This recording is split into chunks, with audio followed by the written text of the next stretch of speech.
Hello, everybody. Hi. We are doing our virtual recording for tasting at home for our Thursday night tasting. We do every Thursday at 6 p.m. This would be the day before, but Pretty cool, the Thursday tastings on Thursday. yeah, that works out well, doesn't it? It's not as confusing. It does simplify it we were for the rest of us. Well, we're having on Wednesdays and calling it the Thursday night tasting club. We It didn't really have confused a lot of no people. one ever showed up. I mean, we were batting a zero. Yeah. So those little details, they go a long way. Well, we've learned from it. Well, this is Ed, this is Chris, and we Hi. do this every single week. Whether Rain or shine. yeah, hurricane like we're going through right now. We've got storms all around us, so there may be some visual effects that were unplanned. And that would be pretty cool, actually. Oh yeah, we might get hit by lightning. Wouldn't that be fun? That'll really shake up our Wednesday. Thank you for the pour. So we survived Bud Break. Barely. Again. Well, we're out of shape for these festivals. The first one we've done in a couple of years. Yeah. The way the timing fell with COVID last year, and then this year, this was the first one in really 2 years. Yeah. And so it was a Yeah. huge success for the Rotary Club. Yeah, the Rotary raised a lot more money than they were expecting, It and was the a local charities really win big- on that. They really benefit, and the ticket sales were, well, the pre-sales, I understand, were the largest they've ever been. People were really itching to do festivals again, and downtown was packed. Yeah, get it while you can, because it won't last. So while you can get out there, get out there. Get out there now. We're already seeing a lot of cancellations for winter stuff. Mm. Hopefully, the autumn leaves will still carry on. I haven't heard any rumblings. Yeah. So The outdoor stuff, yeah. it's pretty much an outdoor event. And of course, we've got that Shepherd's House event coming up. Coming up in a couple of months. Yeah, that'll be another. Hopefully, that'll go off without a hitch as well.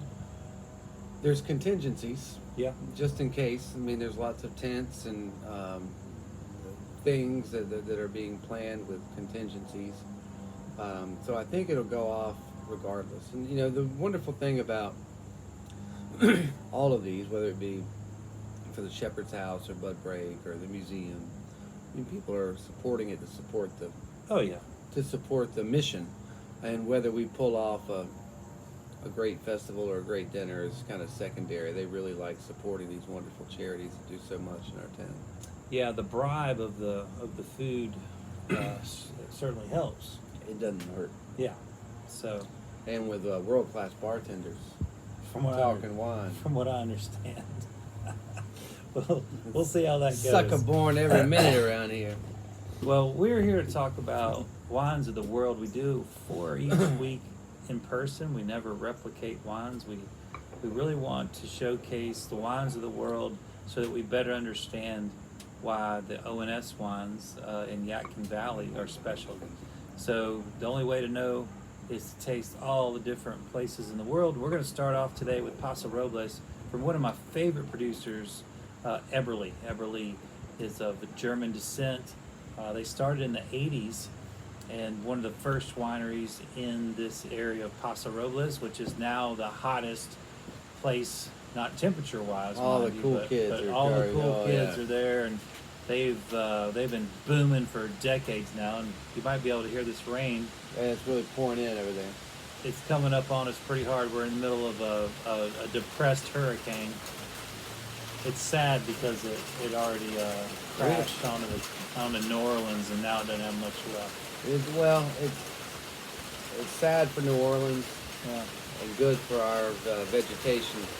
We've been through this horrible, as you well know, a horrible stretch of drought and unseasonably hot heat without a break. You know, we're not unaccustomed to these temperatures, but we are unaccustomed to them without interruption. Yeah, it's been a drag. And it's been a drag, so I'm thrilled to see this version of rain we're getting, but not for the good people down south. I hate to see the images of destruction, and you know the weeks following will bring even more misery as the shortages and you know, all the residual stuff is so much worse than the first couple of days. You the images you see the first day or two are always so shocking, but the life there drags on without power and food, and they have so much trouble with logistics. It's a bad existence. If you never get out of a hurricane, do it. 'Cause I know a lot of people don't want to or can't, but if you ever see one coming, get out. So I want you to notice this beautiful golden hue in this bottle. Wow, this is a really sun-drenched grape. As you can see, there's a lot to extract from this grape. Viognier can be very expressive, and this I would say is even more expressive than most. Absolutely beautiful nose on this. So floral, so deep. Yeah, very, very deep, very rich, floral, tropical fruits all over it. Wow, almost, in terms of a white wine, almost chewy. It's very chewy, and it's brisk. Mm-hmm. It has a very brisk. I mean, it hits your palate, and you're just slapped with it, and you're into something special from the first sip and the first nose. Wow. I think it would be hard to say that you would. I haven't seen a lot of Viogniers out of Paso Robles. I'm sure they may be prolific. Only you could answer that. But No. what an expression! I mean, certainly, I think this would be. Nobody'd want this on a blind tasting. Well, this is the kind of wine that it's a wine lover's wine, and it's something that could be quite cerebral. This is a wine that you want to share with friends. It is certainly something that is what I would consider a really magnificent wine. You don't see a lot of those out there, and particularly at these price points under $25. What a special Wow. treat. What a quality wine at this price. I mean, that's an unmatched value.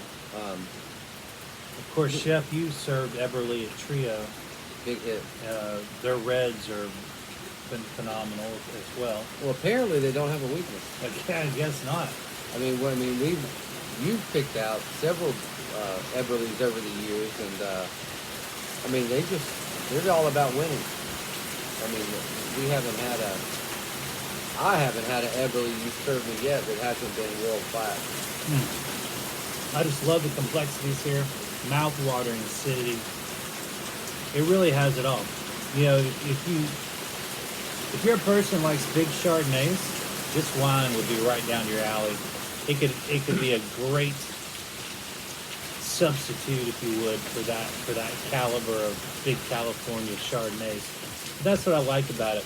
It's still, you get the bigness of a Chardonnay, if you will, without compromising. You have Viognier flavors. Well, absolutely. I mean, the weight, the color, the structure is Chardonnay all the way, but the fruit, the acid, the chalkiness is all Viognier. It's got a chalky, underripe kiwi kind of thing going. Oh yeah. It's just there's so many layers to this wine, and they kind of go off in different directions. Yeah. I mean, like when you're talking about the structure, and then you're talking about the kinds of fruit, they're kind of going. But I mean, in the mouth feel, on the palate, it's all working. Yeah, there's an interesting, like Chef said, there's like an underripe kiwi. There's underripe fruits in here, and then there's at the same time almost overripe, almost a desiccated level fruit flavors as well. It makes for this weird thing trying to peel back the flavors. I get very much a super overripe banana in there. Absolutely. There's like guava, which also lends to the fattiness of this wine. Yeah. You're not going to get a banana bread kind of thing without the weight of this wine, and certainly that's not something you would associate with a wine that dissipates quickly. Wow, that's a big wine. Well, what do you think you want to do food-wise with that? Funny you ask. 3 weeks in a row, I remember food. This is great. We're on an incredible winning streak. So it's going to be cold, and I think you'll be all right with it. Why don't you see what you think about some lemon Parmesan Parker's Island oysters with that there, Chefy Poo? Look at that pretty shelf. Hope that picks up well. It does. You can see the artisan oysters from North Carolina, Harker's Island. If you've ever been near there, they got nothing going on land. They got the whole thing going on at sea. So we just adore these oysters. We adore our North Carolina oystermen and women. We love to do the support. We're gonna really try to pick up on the brininess of these oysters to go with the minerality of a Viognier. So certainly those two complement each other very well. I got a couple of tasting notes beforehand about the weight of this wine. So the Parmesan and lemon, and it's kind of in a custardy kind of topping that are going to accentuate the weight of this wine, whereas the brininess of the oyster are going to complement the citrus and the minerality of it. It's really interesting. You know, you got an oyster that's kind of covered up, but when that Viognier comes in behind it, all the minerals, all the sandiness flavor-wise of the oyster pops. It really makes the oyster shine even more, which I didn't even think was possible, because oysters are pretty intense. They're pretty intense. And, you know, oftentimes we will... Wow, and it lingers. It does linger, and this, you would think it would tone it down, and you're right. It's counterintuitive to think it would not, because not that it's a super heavy coating, because we have some brightness in the topping. Right. However, the weight of it, kind of like the wine, is, you know, by design a little heavier. It's more custardy. Yeah. But you can't stop a Harker's Island oyster. It's gonna be heard It's from. gonna have its say. Yep. Well, that is a beautiful pairing, Chef. Well, you get a beautiful wine like this, there's a lot of pressure to step up. Well, as you can see, we're moving into the darker stuff quickly here, Chef. And Okay. Yeah. Oh no. Oh yeah. Cabernet. Oh no. This is a great everyday drinker. You know, we're talking what, like $14 or $15. It's a incredibly inexpensive daily drinker. Bogle is the producer. This is from Clarksburg, which if you Bogle. don't know, you'll Winery of the year last year, right? Bogle, yeah. Mm-hmm. The one of the things that you never really see is Yolo County. It's right beside Napa, and you will see it listed as Clarksburg because I guess it's probably the biggest town or the epicenter of Yolo. Pardon me, Jolo's down the road here. Yolo County. It's an easy thing to kind of. And slip so, up. with that being said, I don't know why they don't promote the county as much, but that's where this acreage is from. And this family has been making wines since the 1800s in Northern California, and their winery started in '68.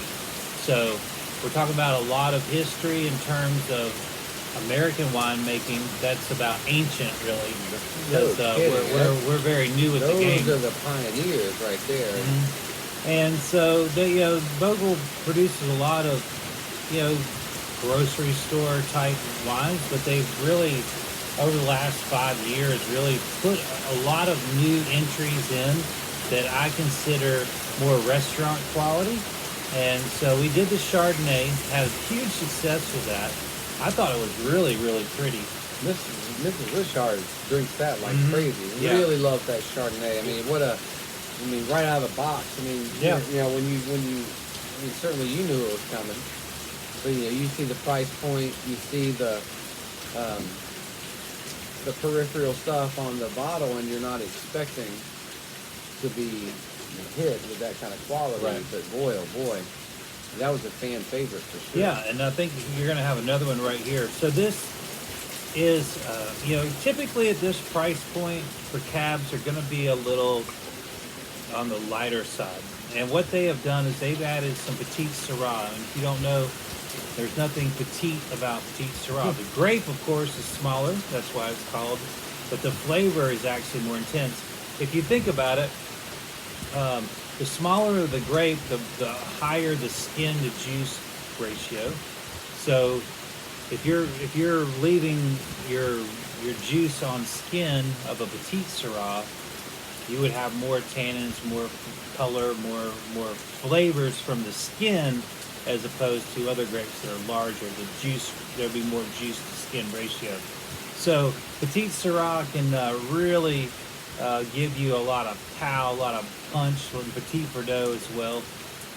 Those grapes, particularly in California, that have been used in field blends, are now also being kind of isolated, served as single varietals, and then oftentimes just instead of doing a whole field blend, they might just add a little bit of that single varietal to boost up maybe a cab or a merlot that needs lifting. And that's the case here, and I think really you're going to see it on the back end.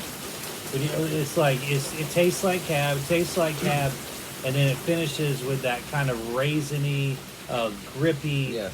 red that you would expect at the end, or that you might expect from a higher end cab that you'd be left yearning for in a lower end cab or an inexpensive cab. So here we've found a way through blending, which is also so important to us in the Yadkin Valley, blending to fill in the gaps in a wine, and I think it's a great example of how that's working, and keeping the price down as well. A little yellow jacket right there. By the way, I've already been stung once this week. Yeah, we don't need Pigs. any more Yeah. big issues. Well, I've got to tell you, what you loved about the 20 acres Chard is going to bring you back for the 20 acres Cab. Yeah, yeah. Because this is a high quality wine. I think it is. It drinks well above its price point. Lots of dark fruit, cassis, blackberry. You know, it's and the finish is a mile long. It's just a mile long. You get bright black fruit on the front, but it just keeps going, keeps going. The tannins are outstanding on this. They don't bowl you over, but boy, are they there. And there's a little bit of alcohol in here. You betcha. It says 14.5, but I swear they got it's some more. wiggle room. I bet there's more. The nose, if you've ever, it's just like a cedar box Yeah. on the nose. If you ever opened a brand new cedar plank or, or something like that, just And all over the nose. So it gets you ready for something rich, and it doesn't disappoint once it hits. yeah, the tannins are very. They're subdued tannins. It is dry. It's a dry wine. I wouldn't say it's tannic, but there are some tiny tannins in there. It really does deliver in a lot of ways. I think that this will give you some versatility for this style of wine because it's not overly tannic. I think you can do it with you can pair it with more foods than maybe a big tannic Napa Red that's of higher end.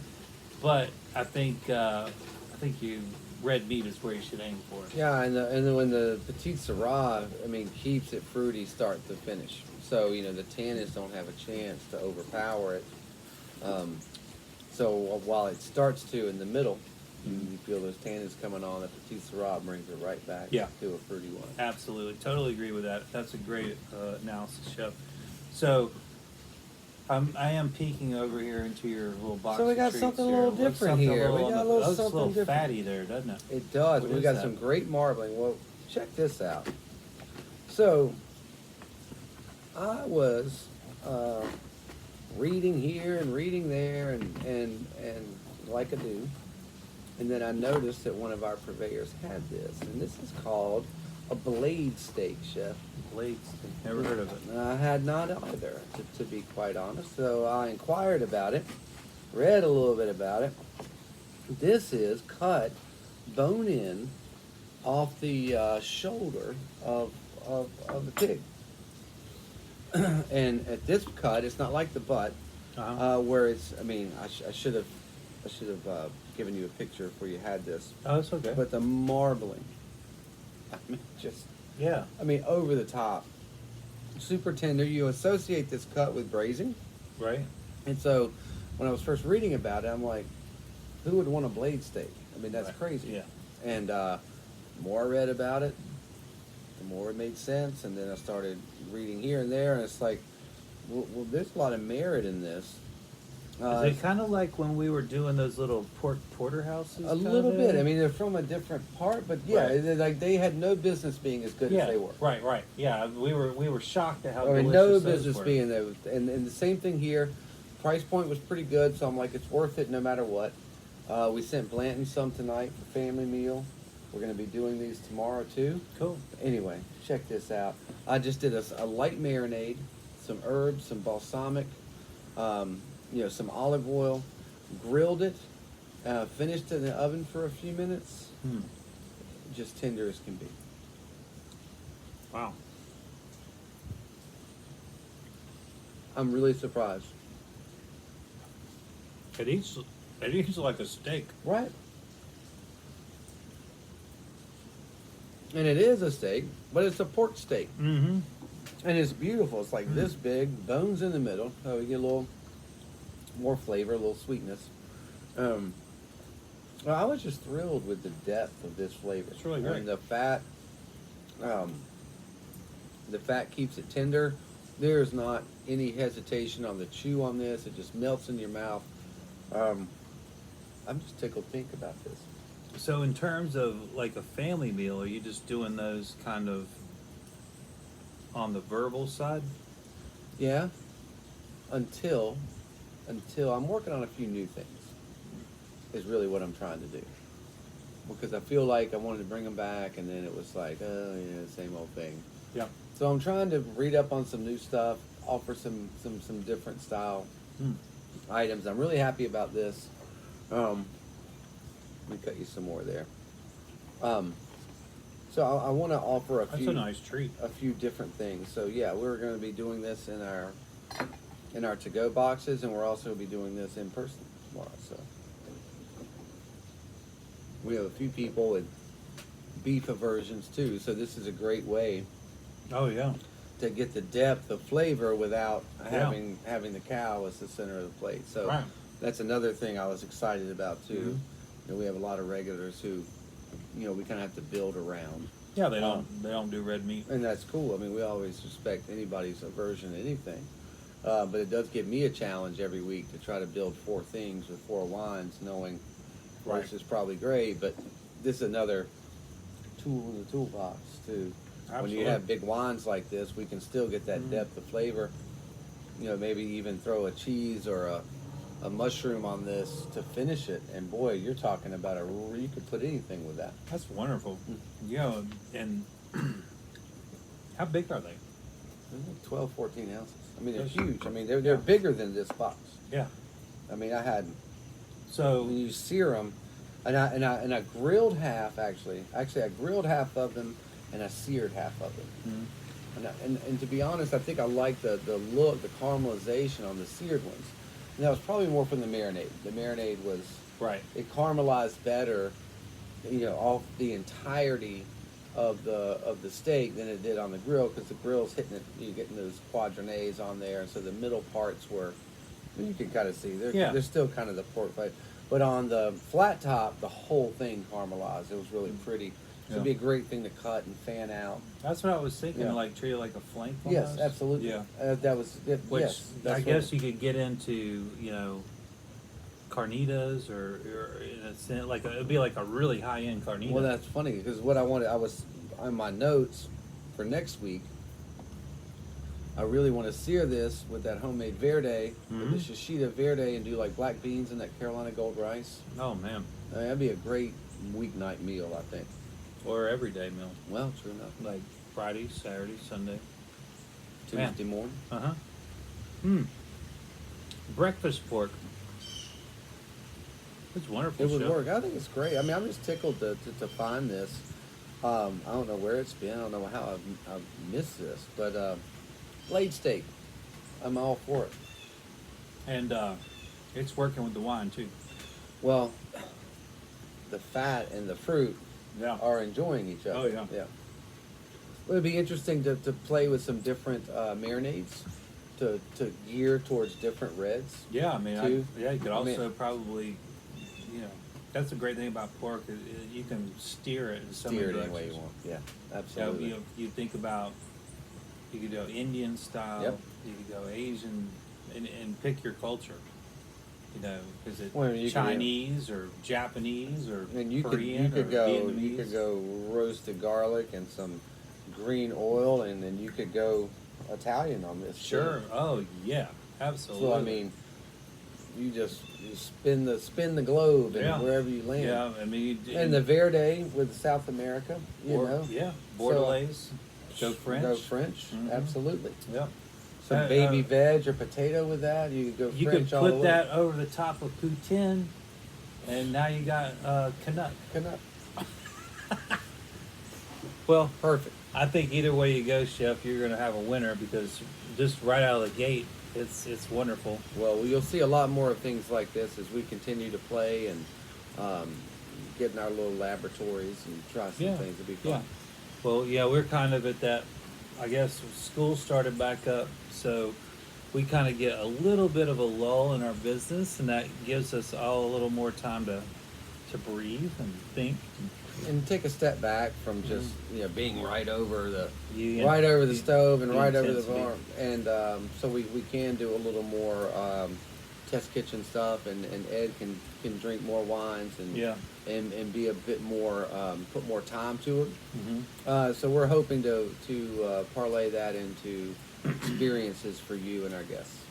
Yeah, I was. I just want to give one little shout out to my little brother, who's not so little anymore.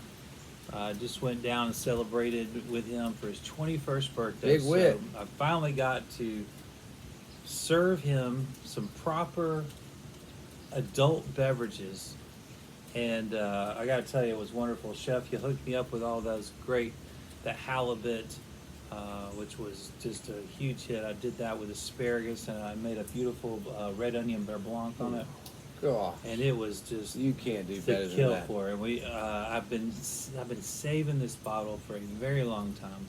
What'd you hit him with? It was the Gurgich 40th anniversary Chardonnay, Wow. and it was. I mean, I thought it was good a couple of years ago. I mean, I wish I had another case of it, but it was that phenomenal. onion and butter with that. Oh, it was stupid good. And then, of course, we had Prisoner with steak. Yeah, with the flat iron has so Yeah. much character. Yeah. Mm-hmm. Yeah. I mean, the depth of flavor out of that, it's not just like throwing a steak out there. I think No. it really embodies what steak can be. Yeah. Well, yeah. Particularly with that risotto, the starchy risotto, it was just a wonderful meal. It gives it more weight with that zen. Oh, Yeah. Yep. Yeah. I It was wish I could wonderful. have been there. And, yeah, I was there in spirit. You certainly were, and to be able to make a fancy wine pairing dinner for my little brother, I've been waiting a long time to do that. He is a blessed beyond measure, because I mean, who gets a chef's table on their 21st Right, he got birthday? his own personal. And you didn't chef's even table. have to leave the house. Yeah. Well, anyway, I'm looking forward to 21 more years with that guy. And we look forward to seeing y'all here every single week.